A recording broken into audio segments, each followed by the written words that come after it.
మంచిర్యాల జిల్లాలో ఎంతో ప్రాధాన్యత సంతరించుకున్న అంజనీపుత్ర విఘ్నేశ్వరుడి లడ్డు రికార్డు సృష్టించింది. గత రికార్డును బ్రేక్ చేస్తూ 111 కిలోల లడ్డూను మంచిర్యాలకు చెందిన చిందం చరణ్ తేజ్కు ఫ్రీ లక్కీ డ్రా ద్వారా దక్కించుకున్నారు. ఫ్రీ లక్కీ డ్రాలో 1200 మంది భక్తులు పోటీ పడగా మంచిర్యాలకు చెందిన చరణ్ తేజ్కు అంజనీపుత్ర విఘ్నేశ్వరుడి 111 కిలోల ప్రసాదం వరించింది.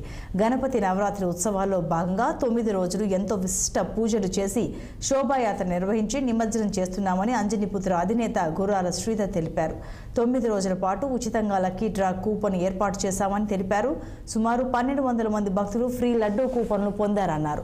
శోభాయాత్రలో మండపం వద్ద ఫ్రీ లక్కీ కూపన్ డ్రా నిర్వహించడంతో మంచిర్యాలకు చెందిన చిందం చరణ్ తేజ్ అనే భక్తుడికి కూపన్ ద్వారా 111 కిలోల లడ్డూ ప్రసాదాన్ని అందిస్తున్నామని అన్నారు. అనంతరం పట్టణంలో ప్రధాన వీధుల గుండా శోభాయాత్ర నిర్వహించి అంజనీపుత్ర విఘ్నేశ్వరుడిని గోదావరిలో నిమజ్జనం చేస్తామని పేర్కొన్నారు.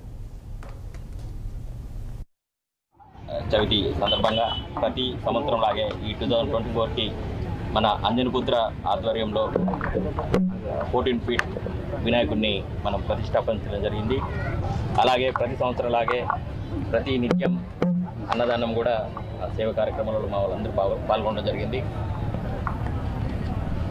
Every year last year 101 KG లడ్డూను మనం ఒక 3-4 జిల్లాల ప్రజలకి 15,000 కూపన్లను మనం వినియోగించుకోవడం జరిగింది. లాస్ట్ టైం ఏ విధంగా అయితే ప్రతి సంవత్సరం ఏ విధంగా అయితే డ్రా ద్వారా చేసి 101 కేజీని ఫ్రీగా వెళ్ళిన భక్తునికి ఎలాగైతే ఇచ్చామో ఈ సంవత్సరం కూడా 111 కేజీల లడ్డుని మనం వినాయకుని దగ్గర పెట్టి పూజలు గిట్ట చేయడం జరిగింది. ఆ లడ్డుని ఈ సంవత్సరం 12,000 కూపన్లు వినియోగించుకోవడం జరిగింది. దానిని ఇప్పుడు కొద్ది సమయంలో డ్రా తీసి ఆ అదృష్టవంతునికి ఆ లడ్డుని ఫ్రీగా ఇవ్వడం జరుగుతుంది. వినాయక